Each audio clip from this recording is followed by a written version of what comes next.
Hello everyone, स्वागत है आपका यूरेका क्लासेस में। मैं आपके लिए फिर से एक टॉपिक लेके आया हूँ। हम लास्ट क्लास में बात कर रहे थे बायोकेमिस्ट्री में कार्बोहाइड्रेट्स के बारे में, और कार्बोहाइड्रेट्स के बारे में हमने देखा कि मोनोसैकेराइड क्या होते हैं, ओलिगोसैकेराइड क्या होते हैं। इवन हमने स्टीरियोकेमिस्ट्री के बारे में भी बात की कि बॉन्ड्स का फॉर्मेशन किस प्रकार से होता है, कैसे कैसे बॉन्ड का फॉर्मेशन हो सकता है, कैसे कैसे स्टीरियो आइसोमर्स बन सकते हैं। तो हमने लास्ट क्लास में ओलिगोसैकेराइड तक बात की थी कि मोनोसैकेराइड क्या है, ओलिगोसैकेराइड क्या है, डिहाइड्रेशन या हाइड्रेशन करने से क्या हो रहा है और कौन कौन से उनके एग्जाम्पल हैं। आज अपन देखने वाले हैं पॉलीसैकेराइड के बारे में कि पॉलीसैकेराइड क्या होते हैं। तो कार्बोहाइड्रेट्स के अंदर ही हम देखने वाले हैं कि पॉलीसैकेराइड क्या है। देखिए, पॉलीसैकेराइड का मतलब क्या हुआ है कि बहुत सारी शुगर की यूनिट आपस में ग्लाइकोसिडिक बॉन्ड से जुड़ेंगी, तो हम उनको नाम देते हैं पॉलीसैकेराइड। जैसे कि मान लो किताबी ज्ञान की जब बात करें तो 18 शुगर से ज्यादा, कितनी शुगर से ज्यादा है, 18 शुगर से ज्यादा यानी कि शुगर जुड़ी हुई है, तो इसका मतलब आप उसको क्या नाम दे सकते हो, पॉलीसैकेराइड। तो इसका मतलब क्या हो गया कि पॉलीसैकेराइड शुगर की बहुत लंबी चेन होती है, छोटी चेन नहीं होती। इसका मतलब है कि पॉलीसैकेराइड भी दो प्रकार से डिवाइड की गई है।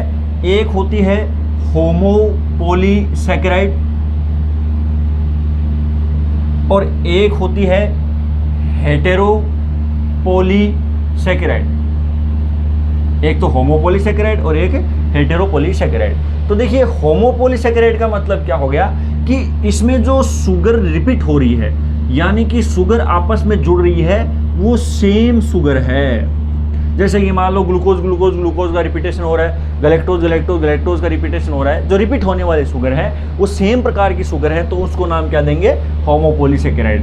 और जब हेटेरोपॉलीसैकेराइड की बात करते हैं तो हेटेरोपॉलीसैकेराइड कौन से होते हैं कि जहां पर अलग अलग प्रकार की शुगर जुड़ती हैं, अल्टरनेटिव फॉर्म में जुड़े या किस प्रकार की शुगर जुड़ेंगी, उसको अपन क्या नाम देंगे, हेटेरोपॉलीसैकेराइड। जैसे कि मान लो एक जगह पर हम कह रहे हैं कि ग्लूकोज जुड़ गया और उसके बाद में जैसे मान लो मैन्योज आ गया, उसके बाद में फिर से ग्लूकोज आ गया। इसका मतलब क्या है, यहाँ पर मैं आपको जस्ट एक एग्जांपल दे रहा हूँ। यहाँ पर क्या है कि अलग अलग प्रकार की शुगर जुड़ रही हैं और अलग अलग प्रकार की शुगर जुड़ रही हैं, इसलिए इनको क्या नाम देते हैं, हेटेरोपॉलीसैकेराइड। तो हम पहले बात कर लेते हैं होमोपॉलीसैकेराइड के बारे में कि होमोपॉलीसैकेराइड क्या होते हैं। तो देखिए, होमोपॉलीसैकेराइड का मतलब क्या है कि जहां पर जो शुगर का रिपीटेशन हो रहा है वो सेम प्रकार की शुगर का रिपीटेशन हो रहा है। तो इसी के अंदर कुछ एग्जाम्पल पढ़ते हैं। तो होमोपॉलीसैकेराइड के एग्जाम्पल आपको दो टाइप से देखने को मिलेंगे कि होमोपॉलीसैकेराइड दो प्रकार के हो सकते हैं। उसकी कुछ खास बात भी है, वो भी अपन देखेंगे।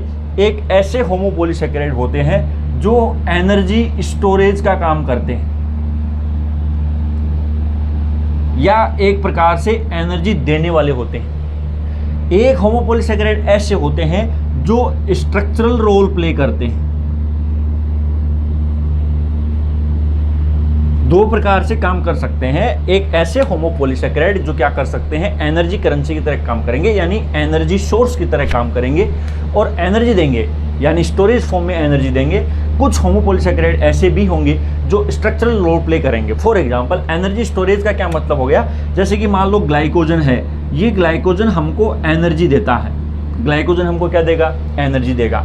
या फिर स्टार्च है, प्लांट के केस में, तो प्लांट में क्या होता है, स्टार्च होता है। इसका मतलब ये क्या देंगे अपने को, एनर्जी। तो हम इसको नाम देंगे एनर्जी स्टोरेज वाले होमोपॉलीसैकेराइड। या फिर स्ट्रक्चरल रोल का मतलब क्या हो गया, जैसे कि सेल वॉल का कंटेंट होता है। अब सेल वॉल का काम क्या है, प्लांट सेल के अंदर स्ट्रक्चर को मेंटेन करना, प्लांट सेल को स्ट्रक्चर के मेंटेन करना, ये होती है सेल वॉल। तो सेल वॉल का काम जैसे मान लो सेल्यूलोज कर देगा, सेल्यूलोज से सेल वॉल बनी होती है। कुछ में काइटिन की सेल वॉल बनी होती है, काइटिन स्ट्रक्चरल रोल करेगा। कुछ में पैक्टिन, वो भी किसकी है, सेल वॉल का ही पार्ट है। इसका मतलब सेल्यूलोज हो गया, काइटिन हो गया, पैक्टिन हो गया, इनका काम है स्ट्रक्चरल रोल प्ले करना, यानी कि ये एनर्जी नहीं दे करके स्ट्रक्चर बनाएंगे। अब देखिए, कोई भी चीज़ जो है वो स्ट्रक्चर बना रही है, और स्ट्रक्चर बना रही है इसका मतलब क्या हो सकता है, स्ट्रक्चर बना रही है इसका मतलब ये हो सकता है कि उसकी स्ट्रक्चर हार्ड बनेगी। उसकी स्ट्रक्चर क्या बनेगी, हार्ड बनेगी। तो इसलिए अपने को ध्यान में रखना कि इसके अंदर जो ग्लाइकोसिडिक बॉन्ड बनता है वो ग्लाइकोसिडिक सिस टाइप का बॉन्ड बनता है। ये बात आपको जरूर ध्यान रखनी है। जिस किसी में भी, चाहे प्रोटीन हो चाहे ये हो, अगर सिस बॉन्ड बनेगा तो उसके स्ट्रक्चर में किंक आ जाता है। किंक आने का मतलब हो जाती है वो मुड़ जाती है, और मुड़ जाती है इसका मतलब उसमें होगा गोलाकार स्ट्रक्चर बनेगी, गोल स्ट्रक्चर बनेगी। अगर हम यहाँ पर बात करें स्ट्रक्चरल रोल बनाने की, तो स्ट्रक्चरल रोल जहाँ पर प्ले होगा वहाँ पर जो ग्लाइकोसिडिक बॉन्ड होगा वो ट्रांस प्रकार का होगा। ट्रांस प्रकार का होने का मतलब भी अपन आगे जब इनकी स्ट्रक्चर बनाएंगे तो समझेंगे। तो ट्रांस का मतलब क्या होता है कि जहाँ पर एकदम सीट लाइक स्ट्रक्चर बनती है, सीधी स्ट्रक्चर बनती है, वो स्ट्रक्चर कभी मुड़ती नहीं, और वो स्ट्रक्चर कभी मुड़ती नहीं, सीट लाइक स्ट्रक्चर बनेगी। सीट का मतलब क्या हो गया, एक सीधी चेन बन रही है, उसके नीचे दूसरी चेन आ गई, उसके नीचे तीसरी चेन आ गई, चेन है वो एक दूसरे के ऊपर सीट के जैसे अरेंज हो रहे हैं, इसीलिए उनको अपन क्या नाम देते हैं, सीट लाइक स्ट्रक्चर। तो जो स्ट्रक्चरल रोल होता है उनका सीट लाइक स्ट्रक्चर का फॉर्मेशन होगा, क्योंकि इसके अंदर जो बॉन्ड होगा वो कैसा होगा, ट्रांस बॉन्ड होगा। ये एक छोटा सा इनमें फंडामेंटल डिफरेंस होता है। तो देखिए हम अब इनके कुछ एग्जाम्पल देखते हैं कि सबसे पहले अपन देखते हैं कि एनर्जी स्टोरेज होने वाले मॉलिक्यूल्स की, यानी कि ये एनर्जी को स्टोर करेंगे, वो एनर्जी को स्टोर कैसे करेंगे। तो एनर्जी को स्टोर करने वाला एक एग्जाम्पल है जिसका अपन नाम बोलते हैं ग्लाइकोजन। एनर्जी को स्टोर कौन करेगा, ग्लाइकोजन जो है वो एनर्जी को स्टोर करेगा। तो देखो सबसे पहला एग्जाम्पल अपन क्या लेते हैं, ग्लाइकोजन। ग्लाइकोजन, अब देखिए जब ग्लाइकोजन की अपन बात करते हैं तो ग्लाइकोजन जो है वो दो प्रकार की चेन में डिफरेंशिएट होता है। छोटा सा डिफरेंस ज्यादा नहीं होता है। एक चेन होती है जिसका नाम होता है एमाइलोज, और एक चेन होती है जिसका नाम होता है एमाइलोपेक्टिन। दो चेन, यानी कि पूरा जो ग्लाइकोजन है वो ग्लूकोज का होमोपोलीमर होता है। ग्लूकोज का क्या होता है, होमोपोलीमर होता है, यानी कि इसके अंदर कोर ग्लूकोज ही ग्लूकोज होंगे और ग्लूकोज का होमोपोलीमर होगा। ग्लूकोज का होमोपोलीमर है, उसी को क्या नाम देंगे, ग्लाइकोजन नाम देते हैं। तो ग्लाइकोजन जो है वो दो प्रकार की चेन में डिफरेंशिएट होता है, एक होता है एमाइलोज, एक होता है एमाइलोपेक्टिन। जब आप एमाइलोज की बात करोगे तो इसमें जो ग्लूकोज है वो अल्फा 1,4 बॉन्ड से ग्लाइकोसिडिक बॉन्ड से जुड़ा रहता है। जब एमाइलोपेक्टिन की बात करोगे तो एमाइलोपेक्टिन में अल्फा 1,4 बॉन्ड के साथ साथ अल्फा 1,6 बॉन्ड भी होता है। अल्फा 1,6 बॉन्ड क्यों होता है, क्योंकि एमाइलोपेक्टिन में ब्रांच होती है, इसमें क्या बन जाती है, ब्रांचिंग हो जाती है, इसकी ब्रांच हो जाती है। ब्रांचिंग होने की वजह से इसके अंदर जो बॉन्ड होगा वो कौन सा होगा, अल्फा 1,6। तो देखिए अभी अपन देखते हैं कि अल्फा 1,4 यानी एमाइलोज क्या है, एमाइलोपेक्टिन क्या है, ब्रांचिंग कैसे होती है। अल्फा 1,4 बॉन्ड तो आपने पिछली क्लासों में बहुत पढ़ लिया, लेकिन अब अपन क्या पढ़ने वाले हैं, अल्फा 1,6 के बारे में भी देख लें कि अल्फा 1,6 बॉन्ड कैसे बनेगा। तो देखो अभी देखते हैं अल्फा 1,6 बॉन्ड के बारे में भी देखते हैं। तो देखो पहले तो अपने को बनानी पड़ेगी ग्लूकोज की स्ट्रक्चर।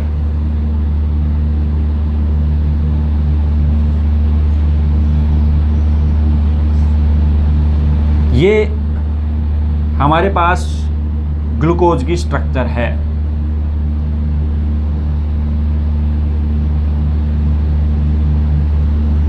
ये ग्लूकोज की स्ट्रक्चर है। हमने सबसे पहले नाम दिया एमाइलोज, और एमाइलोज के बारे में क्या कहा कि यहाँ अल्फा 1,4 बॉन्ड होता है, और अल्फा 1,4 बॉन्ड होता है, इसका मतलब यहाँ पर आपको ग्लूकोज को लाना पड़ेगा, क्योंकि जो ग्लाइकोजन होता है वो ग्लूकोज का ही होमोपोलीमर होता है, और ग्लूकोज का ही होमोपोलीमर है, इसका मतलब इसमें सारी की सारी जो यूनिट जुड़ेंगी वो किसकी जुड़ेंगी, ग्लूकोज की ही जुड़ेंगी। तो ये लो ग्लूकोज की जुड़ जाएंगी। अब देखो एमाइलोज की बात क्या है, एमाइलोज की खास बात यह है कि इसके अंदर ये 1 नंबर कार्बन है और ये इसका 4 नंबर कार्बन है। तो यहां पर जो ग्लाइकोसिडिक बॉन्ड बनेगा वो बॉन्ड बनेगा, ये लो यहाँ पर जो बॉन्ड बन रहा है वो कौन बन रहा है, अल्फा 1,4 ग्लाइकोसिडिक बॉन्ड। अब देखिए आप बोलोगे ये तो माल्टोज में भी था, तो यहाँ पर क्या होगा, माल्टोज में सिर्फ 2 ग्लूकोज की यूनिट थी। जो माल्टोज था उसमें क्या था, ओनली 2 ग्लूकोज की यूनिट थी, लेकिन यहाँ पर ग्लूकोज जुड़ता चला जाएगा, जुड़ता चला जाएगा, कोई अंत नहीं आएगा। यानी यहाँ से कंटिन्यूअसली क्या चल रहा है, ग्लूकोज की यूनिट बढ़ती हुई चली जा रही है। तो देखो अपन ऐसा तो है नहीं कि मान लो हम ये बोल रहे हैं कि होमोपोलीसैकेराइड 18 शुगर से ज़्यादा की शुगर का होता है, तो हम इस बोर्ड पे 18 शुगर तो बनाने से रहे, तो हमको मान के ही चलना पड़ेगा कि यहाँ पर क्या है कि कंटिन्यूअसली ग्लूकोज जुड़ता चला जा रहा है और उसमें अल्फा 1,4 ग्लाइकोसिडिक बॉन्ड है। यानी कि जैसा बॉन्ड यहाँ है हर शुगर के अंदर ऐसा ही बॉन्ड बनता चला जाएगा और शुगर आपस में जुड़ती चली जाएंगी। उसको अपन नाम देते हैं एमाइलोज। उसको अपन क्या नाम देंगे, एमाइलोज नाम देंगे। दूसरी बात यह है कि यही एमाइलोज एमाइलोपेक्टिन में कन्वर्ट हो जाता है। यही एमाइलोज किसमें हो जाता है, एमाइलोपेक्टिन में कन्वर्ट हो जाएगा। तो देखिए एक छोटी सी बात ध्यान रखने वाली ये है कि जब एमाइलोपेक्टिन बनेगी तो एमाइलोपेक्टिन में ब्रांचिंग होगी और वो ब्रांचिंग है वो 9 से 12 ग्लूकोज की यूनिट के बाद होगी। मतलब ये ग्लूकोज की यूनिट चलती जा रही है और ये ऐसी की ऐसी 9 से 12 ग्लूकोज की यूनिट आपस में जुड़ गई, उसके बाद में ब्रांचिंग शुरू होती है और जो ब्रांचिंग होगी उसकी बॉन्डिंग है वो अल्फा 1,6 होगी। जहाँ से सिर्फ कहाँ से होगी, जहाँ से ब्रांचिंग हो रही है वो अल्फा 1,6 होगी, बाकी सारा का सारा उसमें बॉन्ड कैसा होगा, अल्फा 1,4। इसीलिए हमने कहा था कि ग्लूकोज के अंदर फ्रक्टोज के अंदर एमाइलोपेक्टिन बनेगा। एमाइलोपेक्टिन के अंदर क्या बन रहा है कि अल्फा 1,6 है ब्रांचिंग के टाइम पर और बाकी जो नॉर्मल ग्लूकोज जुड़ रहा है वो ऐसे ही जुड़ रहा है, वो अल्फा 1,4 होता है। तो ये तो सिंपल सी स्ट्रक्चर थी एमाइलोज की। अब इसी से अपन क्या बना सकते हैं, एमाइलोपेक्टिन। तो देखिए आपको इसमें थोड़ा सा अजम्पशन करना पड़ेगा और अजम्पशन क्या करना पड़ेगा कि ये 11 ग्लूकोज की यूनिट है। मान के चलो ये कितनी है, 11 ग्लूकोज की यूनिट है और ये कंटिन्यूअसली ग्लूकोज चलता चला जा रहा है। यहाँ पर हम देखेंगे कि ये 12वां ग्लूकोज है और इस 12वें ग्लूकोज के पास में फिर से अपन देखते हैं कि यहाँ पर ब्रांचिंग इसकी शुरू करते हैं और ब्रांचिंग जब इसकी शुरू करेंगे तो ये देखिए कि ये दूसरा वाला ग्लूकोज है और ये 1, 2, 3, 4, 5, 6 कार्बन की ग्लूकोज की शुगर है। ये नीचे वाली शुगर है, तो यहाँ पर देखो ये कितने कार्बन का है, 1, 2, 3, 4, 5, 6। अब देखिए थोड़ा सा ध्यान से देखिए कि ये जो 6 नंबर कार्बन है तो वो इस 1 नंबर कार्बन के साथ में ग्लाइकोसिडिक बॉन्ड बनाएगा। देखो बना के देखते हैं कि ये देखो ये कितने नंबर कार्बन है, 6 नंबर कार्बन। तो ये एक तो हाइड्रोजन इधर आ गया, एक हाइड्रोजन इधर आ गया। मैं दूसरे कलर से ही दिखा देता हूँ पूरी इस स्ट्रक्चर को। एक हाइड्रोजन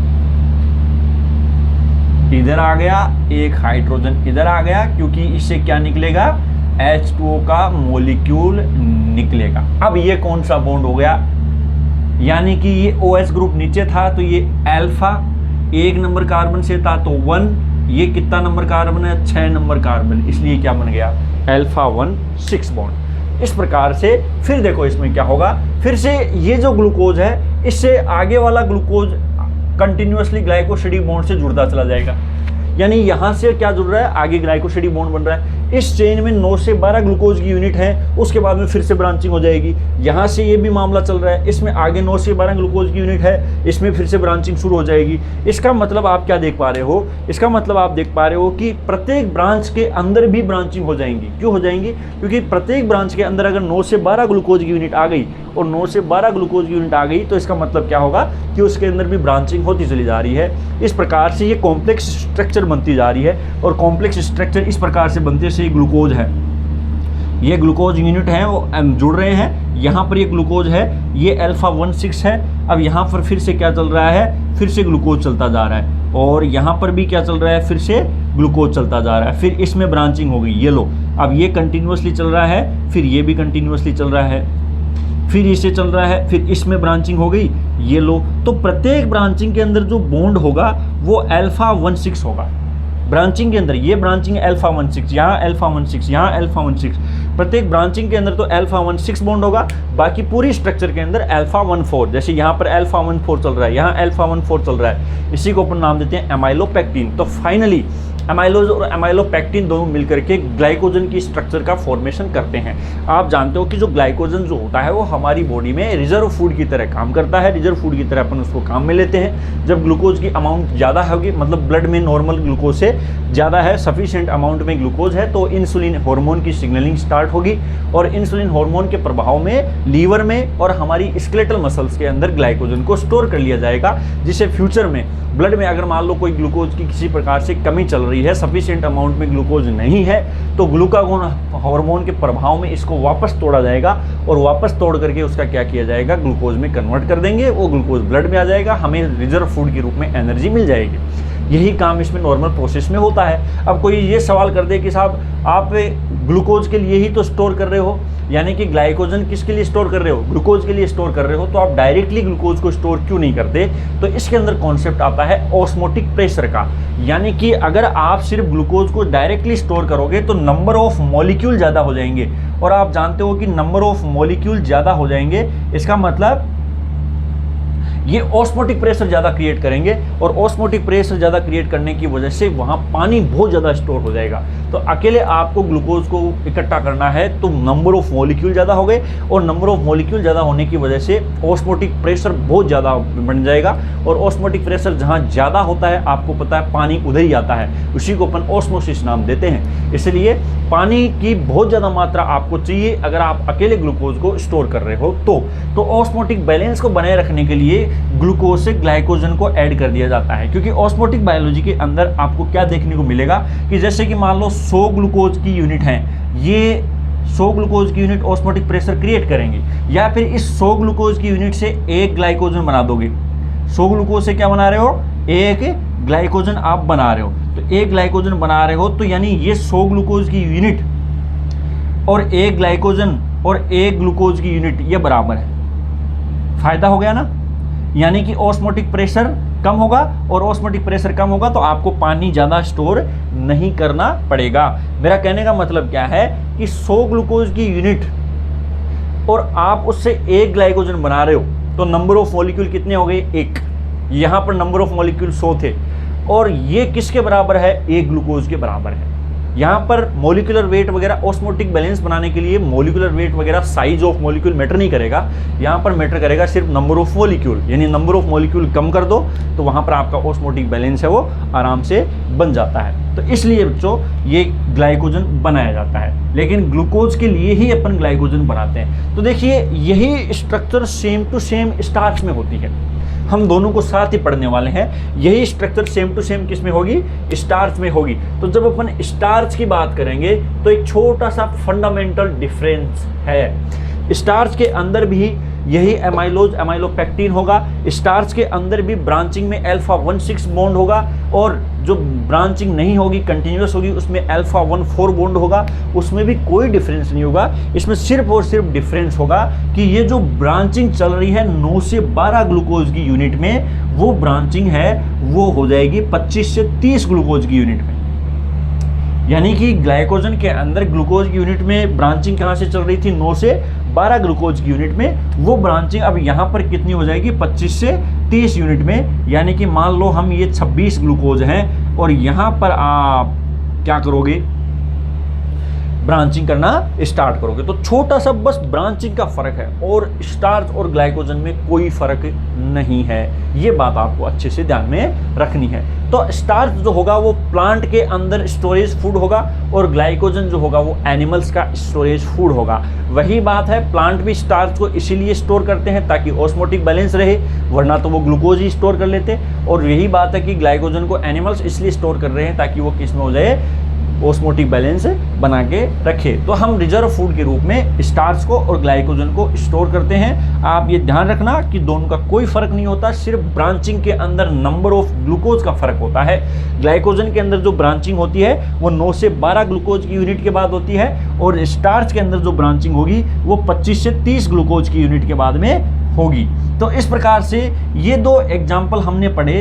किसके एग्जाम्पल पढ़े, जहां पर हम क्या करेंगे, जहां पर हम कहेंगे कि क्या है, एनर्जी स्टोरेज वाले मॉलिक्यूल। अब हम स्ट्रक्चरल वाले मॉलिक्यूल्स को भी पढ़ लेते हैं, उसके अंदर हमारा क्या जा रहा है, तो हम स्ट्रक्चरल वाले मॉलिक्यूल्स को भी पढ़ लेते हैं। तो देखो स्ट्रक्चर को मेंटेन करने वाले मॉलिक्यूल हैं या फिर मैकेनिकल स्ट्रेंथ प्रोवाइड कराने वाले मॉलिक्यूल्स हैं, उसके अंदर जो सबसे बड़ा एग्जाम्पल आता है वो आता है सेल्यूलोज का। सबसे बड़ा एग्जाम्पल किसका आता है, सेल्यूलोज का एग्जाम्पल आता है। तो देखिए सेल्यूलोज की जब अपन बात कर रहे हैं तो सेल्यूलोज भी ग्लूकोज का होमोपोलीमर होता है। सेल्यूलोज भी क्या होता है, ग्लूकोज का होमोपोलीमर होता है, लेकिन इसमें छोटा सा एक डिफरेंस होता है कि इसके अंदर जो बॉन्डिंग होगी वो ग्लाइकोसिडिक बॉन्ड β14 होगा। ग्लाइकोसिडिक बॉन्ड कैसा होगा, β14 होगा, यानी OH ऊपर चला जाएगा, और OH अगर ऊपर चला जाएगा तो यहां पर इस प्रकार का ग्लाइकोसिडिक बॉन्ड होता है। ये लो, कोई जोड़ नहीं है, हमको सेल्यूलोज की स्ट्रक्चर बनाने में कोई जोर नहीं आया। इसके अंदर β14 ग्लाइकोसिडिक बॉन्ड है, और ये बॉन्ड कैसा हो गया, ट्रांस।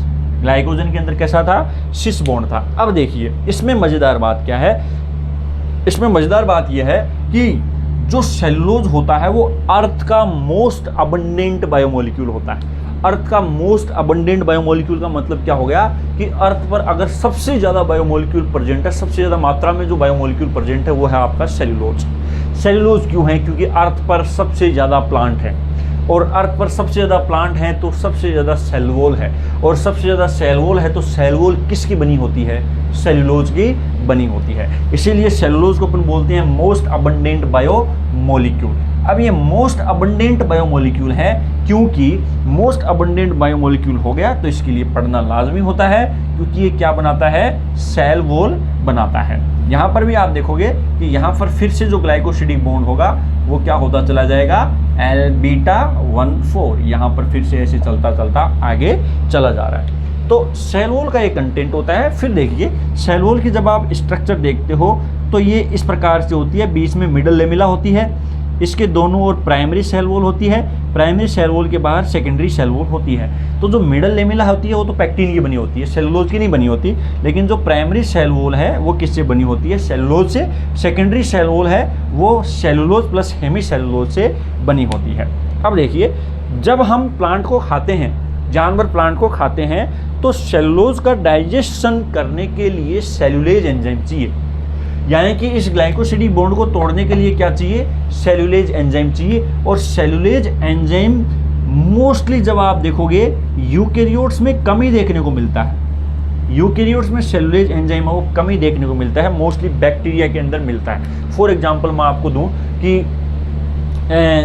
टर्माइट्स होती हैं, दीमक होती हैं, दीमक लकड़ी को एकदम बुरादा बना देती हैं। क्यों बना देती हैं, लकड़ी है तो लकड़ी सेल वॉल से बनी होती है, तो वो बुरादा बना रही हैं, यानी कि वो ग्लाइकोसिडिक बॉन्ड को तोड़ रही हैं, ग्लूकोज अलग हो जाएगा तो वो एकदम आटे के जैसे बन जाएगा, क्योंकि उसमें ग्लाइकोसिडिक बॉन्ड क्या हो चुका है, टूट चुका है। तो दीमक होती है, दीमक की जो गट होती है, गट के अंदर ट्राइकोनिम्फा नाम का प्रोटोजोआ है। गट के अंदर क्या है, ट्राइकोनिम्फा प्रोटोजोआ है। ये प्रोटोजोआ सेलुलेज एंजाइम इसको देता है, यानी कि दीमक के खुद के पास में सेलुलेज एंजाइम नहीं है। उसी प्रकार से जो हमारे कैटल्स होते हैं, पालतू जानवर होते हैं, गाय भैंस भेड़ बकरी, ये भी घास फूस खाते हैं, मतलब सेलुलोज को खाते हैं। और सेलुलोज को खाते हैं तो इसकी भी स्टमक के अंदर यानी अलग से स्ट्रक्चर होती है, इसको अपन रूमेंट बोलते हैं, रूमिनेंट एनिमल्स इनको अपन बोलते हैं। रूमन के अंदर क्या होता है कि कुछ सिम्बायोटिक बैक्टीरिया होते हैं, वो सेलुलेज एंजाइम प्रोवाइड कराएंगे, जिससे गाय भैंस को आप देखते हो वो पहले पूरा खा लेगी, फिर वो रूमन से वापस मूवमेंट होना शुरू होता है, जो जुगाली करती है। जब वो जुगाली करेगी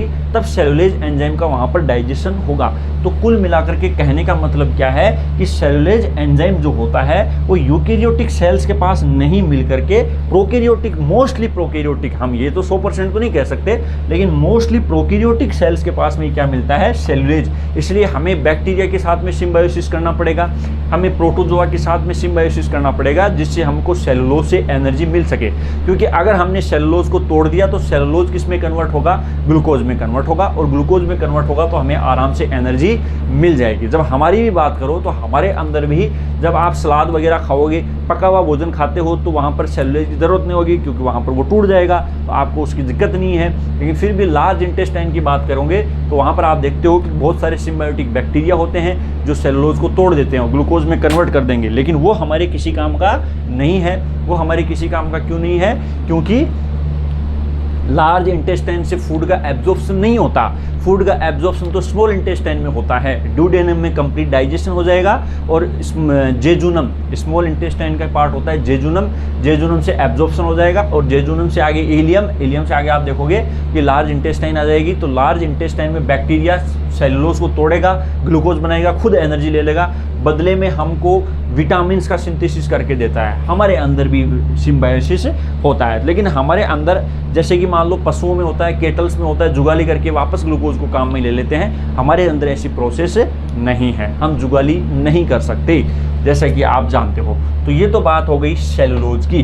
नेक्स्ट हमने एक स्ट्रक्चर और देखी थी, एक एग्जाम्पल की बात और की थी, और वो एग्जाम्पल की बात क्या थी? वो एग्जाम्पल की बात थी काइटिन। नेक्स्ट एग्जाम्पल कौन सा था? काइटिन। तो नेक्स्ट एग्जाम्पल की बात करते हैं काइटिन की। तो काइटिन क्या होता है? काइटिन होमोपोलीमर होता है N acetyl glucose amine. N acetyl glucose amine का होमोपोलीमर होता है। यानी इसमें देखो सेलुलोज में, काइटिन में, पेक्टिन में ब्रांचिंग नहीं होगी, ये सिंपल स्ट्रक्चर होती है, सीधी स्ट्रेट चेन इसकी बनती है, क्योंकि इसके अंदर स्ट्रक्चरल रोल मेंटेन करना है, तो किंक वहाँ पर प्रोड्यूस होना ही नहीं चाहिए। तो इस प्रकार से देखो यहाँ पर अपन देखेंगे कि पहले तो एन एसिटाइल ग्लूकोज एमीन बनाएंगे। तो देखो ये ग्लूकोज है, मैं आपको वापस मिटा के बता देता हूँ, ये ग्लूकोज है, और जब हम इसके ऊपर यहां पर एमिनो ग्रुप ऐड कर देंगे तो ये ग्लूकोज एमीन बन जाएगा। ये क्या बन जाएगा? Glucose amine. क्या बन गया है? Glucose amine. और इस ग्लूकोज एमीन पर हम एक एसिटाइल ग्रुप ऐड कर देते हैं, तो ये बन गया N acetyl glucose amine. Simple सी बात। यानी कि ये भी ग्लूकोज है और इसका भी अपने को क्या बनाना है? N acetyl glucose amine. N acetyl glucose amine. तो इस प्रकार से ये भी क्या बन गया? एन एसिटाइल ग्लूकोज एमीन बन गया। एन एसिटाइल ग्लूकोज एमीन में भी, इसमें भी बॉन्डिंग कौन सी होगी? यानी OH ऊपर चला जाएगा तो इसमें बॉन्डिंग होगी β1,4। ग्लाइकोसिडिक बॉन्ड कौन सा होगा? β1,4। ये H है, इसके अंदर जो ग्लाइकोसिडिक बॉन्ड है वो कौन सा है? β1,4। तो ये कंटिन्यूअसली चल रहा है, यानी कि एन एसिटाइल ग्लूकोज एमीन। ये बहुत ही सिंपल सी बात है, जब आप इस पर एसिटाइल ग्रुप ऐड नहीं करोगे तो आप इसको ग्लूकोज एमीन नाम देते हो, और इस एमिनो ग्रुप पर आपने नाम ऐड कर दिया एसिटाइल ग्रुप, तो ये नाम दे दिया एन एसिटाइल ग्लूकोज एमीन। क्योंकि एसिटाइल ग्रुप कहाँ ऐड किया हुआ है? नाइट्रोजन पर, इसीलिए इसका नाम क्या हो गया? N acetyl glucose amine. और एन एसिटाइल ग्लूकोज एमीन का होमोपोलीमर कौन होता है? काइटिन होता है। काइटिन का काम क्या है? ये भी देखो β1,4 यानी ट्रांस बॉन्डिंग है, तो स्ट्रक्चरल रोल प्ले करेगा। तो काइटिन जो होता है वो काइटिन मोस्टली क्या होगा? सेल वॉल का फॉर्मेशन करता है। सेल वॉल का फॉर्मेशन किस में करेगा? फंगस में। एक ऊमाइसिटीज क्लास को आप छोड़ दो, यानी फंगस की बहुत सारी क्लासें हैं, उसमें अगर अपन ऊमाइसिटीज क्लास को छोड़ दें, क्योंकि ऊमाइसिटीज क्लास की जो सेल वॉल है वो बनी होती है सेलुलोज से, और ऊमाइसिटीज क्लास के अलावा जो सेल वॉल का फॉर्मेशन होता है वो किसका फॉर्मेशन होता है? काइटिन से। यानी कि जो फंगस की सेल वॉल है वो किससे बनी हुई होती है? काइटिन से बनी हुई होती है। एक्सेप्शन इसका है ऊमाइसिटीज क्लास। इसके अलावा जो इंसेक्ट का एक्सोस्केलेटन है, जो कीड़े मकोड़े हैं, उसके ऊपर आप ऊपर कवरिंग देखोगे एकदम चिकना, ठोस, एकदम चिकना होता है, जिसको अपन नाम देते हैं एक्सोस्केलेटन। एक्सोस्केलेटन मतलब कीड़े मकोड़ों की बाहर की कवरिंग आप देखोगे, वो एक्सोस्केलेटन भी किसका बना हुआ होता है? काइटिन का बना हुआ होता है। मतलब ये भी कुल मिलाकर क्या कर रहा है, स्ट्रक्चर को मेंटेन करने का काम कर रहा है। तो इस प्रकार से ये काइटिन की बात थी, हमने सेलुलोज की बात कर ली, उसके फंक्शंस पढ़ लिए, काइटिन की बात कर ली, इसका भी फंक्शन पढ़ लिया। अब एक नेक्स्ट एग्जाम्पल आता है, बहुत ही प्यारा सा एग्जाम्पल, जिस एग्जाम्पल का नाम है, जिस एग्जाम्पल का नाम है पेक्टीन। एग्जाम्पल का क्या नाम है, पेक्टीन। पेक्टीन जो है वो किसका होमोपोलीमर होता है, वो होता है गैलेक्टो यूरोनिक एसिड। गैलेक्टो यूरोनिक एसिड का होमोपोलीमर होता है। अब देखिए गैलेक्टो यूरोनिक एसिड क्या होता है। तो पहले तो आप बात करिए कि यूरोनिक एसिड क्या है। तो कुल मिलाकर के यहां से ये CH2OH की बजाय COOH आ गया, ये आ गया COOH, ये बन गया ग्लूको यूरोनिक एसिड। ये क्या बन गया, ग्लूको यूरोनिक एसिड, ग्लूको यूरोनिक एसिड। अब आप जानते हो कि आपसे अगर ये कहा जाए कि भाई आप क्या बनाओ, ग्लूकोज से गैलेक्टोज बनाओ, ग्लूकोज से गैलेक्टोज बनाओगे तो 4 नंबर कार्बन का एपीमर होता है, और 4 नंबर कार्बन का एपीमर होता है तो ये OH इधर चला जाएगा, H नीचे आ जाएगा। ये ग्लूकोज से क्या बन चुका, गैलेक्टोज बन चुका। ग्लूकोज से क्या बन चुका है, गैलेक्टोज बन चुका है। इसका मतलब ये हो गया गैलेक्टो यूरोनिक एसिड। अब ये क्या बन चुका है, गैलेक्टो यूरोनिक एसिड। इधर भी बोल दो, ये 4 नंबर कार्बन है, ऊपर OH आ गया, नीचे H आ गया। ये भी क्या बन चुका है, गैलेक्टो यूरोनिक एसिड। ये भी क्या बन चुका है, गैलेक्टो यूरोनिक एसिड। तो ये होता है गैलेक्टो यूरोनिक एसिड, सिंपल सी बात है। गैलेक्टो यूरोनिक एसिड के अंदर इसमें देखो सबसे मजेदार बात क्या है कि इसमें जो ग्लाइकोसिडिक बॉन्ड होगा वो α1,4 होगा। कैसे होगा, देखिए ये OH नीचे है ग्लूकोज का, 1 नंबर कार्बन का OH नीचे है और 4 नंबर कार्बन का OH ऊपर है। इसका मतलब क्या है कि ये α1,4 बॉन्ड होते हुए भी ट्रांस बॉन्ड है। ये बड़ी स्पेशल बात है।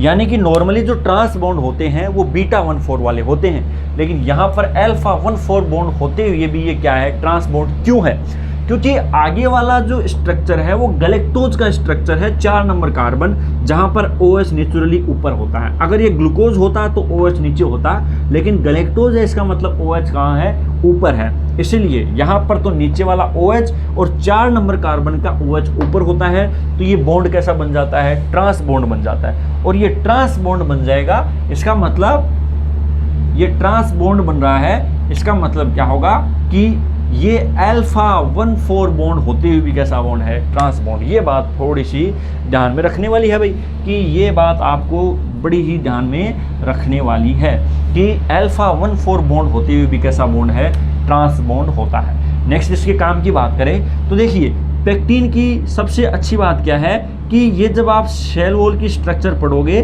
तो ये मिडल लेमिला होती है। सेल वॉल के अंदर क्या होती है, मिडल लेमिला। और ये जो दोनों तरफ इसके होता है ये होती है प्राइमरी सेल वॉल, बाहर होता है सेकेंडरी सेल वॉल। जो इसकी मिडल लेमिला है वो पेक्टीन से बनी है, क्योंकि ट्रांस बॉन्ड है, इसका मतलब स्ट्रक्चरल रोल प्ले करेगा। मिडल लेमिला किसकी बनी हुई है, पेक्टीन की बनी हुई है। इसका मतलब सेल वॉल का भी सबसे ठोस पार्ट होता है वो मिडल लेमिला होता है। और मिडल लेमिला किससे बनता है, पेक्टीन का बनता है। यानी कि सेल वॉल को कठोरता देने का काम सेलुलोज से भी ज़्यादा कौन करेगा, पेक्टीन करेगा।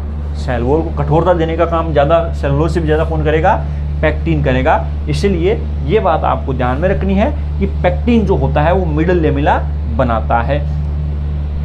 तो देखो इसके अंदर सबसे अच्छी बात क्या है कि जैसे कि मान लो आप फलों की बात करते हो, प्लांट्स के अंदर फलों की बात करोगे तो जैसे ये एक पौधा है और इस पौधे पर ये फल लगा हुआ है। अब इसका ये जो जॉइंट है, इस फल का जॉइंट है वो किससे बना हुआ है, सेल वॉल से बना हुआ है। और सेल वॉल से बना हुआ है तो यहाँ पर कठोरता मिली हुई है, कठोरता मिली हुई है। तो ये फल इस किनारे के क्या हुआ है, टाइटली जुड़ा हुआ है, कच्चा फल है। लेकिन ये फल पक गया तो ये फल अपने आप इससे अलग हो जाता है। कोई भी फल पक गया तो इस किनारे से अलग हो जाता है। क्यों हो जाता है, क्योंकि इसके अंदर पेक्टिन को तोड़ने वाला एंजाइम कौन सा होगा? पेक्टिनेज। पेक्टिन को तोड़ने वाला एंजाइम कौन सा होगा? पेक्टिनेज। और पेक्टिनेज को एक्टिव करने वाला एक हार्मोन होता है जिसका नाम होता है इथाइलिन। इसको एक्टिव करने वाला हार्मोन होता है, इसका नाम क्या होता है? इथाइलिन। इथाइलिन क्या करता है? पेक्टिनेज एंजाइम को एक्टिव कर देगा, जिसकी वजह से पेक्टिन, यहाँ से पेक्टिन टूट जाएगी और सेल वॉल अलग हो जाएगी, इसलिए पक जाएगा। जब फल पकेगा तो ये क्या होगा? फल इस किनारे से प्लांट से अलग हो जाएगा। इसीलिए आप बोलते हो कि इथाइलिन को फलों को पकाने वाला हार्मोन बोलते हैं। ये एक गैसीय हार्मोन है जो क्या काम करता है? फलों को पकाने का काम करता है। तो देखिए, इस प्रकार से इथाइलिन पेक्टिनेज को एक्टिव कर रहा है, जिसकी वजह से फल पकते ही टहनी से अपने आप अलग हो रहा है। तो देखिए, ये कुछ बातें थी। तो मेरा पर्पज़ देखिए ये है कि आप बायोकेमिस्ट्री को केमिस्ट्री के पॉइंट ऑफ व्यू से ना पढ़ें। सिर्फ हम ग्लूकोज की बात कर रहे हैं, छोटा छोटा चेंज कर रहे हैं। बस आप उस छोटे छोटे चेंज को पकड़ लें कि हमने उसमें चेंज किया फंडामेंटल इसको बात पकड़ लें तो आपकी चीज़ें अपने आप तैयार हो जाती हैं। जैसे कि मान लो मैंने वीडियो की शुरुआत से लेके अब तक बस इसी ग्लूकोज से आपको सब कुछ बना के दे रहा हूँ, इसी ग्लूकोज से आपको सब कुछ बना के दे रहा हूँ। चाहे ग्लाइकोजन हो, चाहे स्टार्च हो, चाहे सेलुलोज हो, चाहे पेक्टिन हो, चाहे काइटिन हो,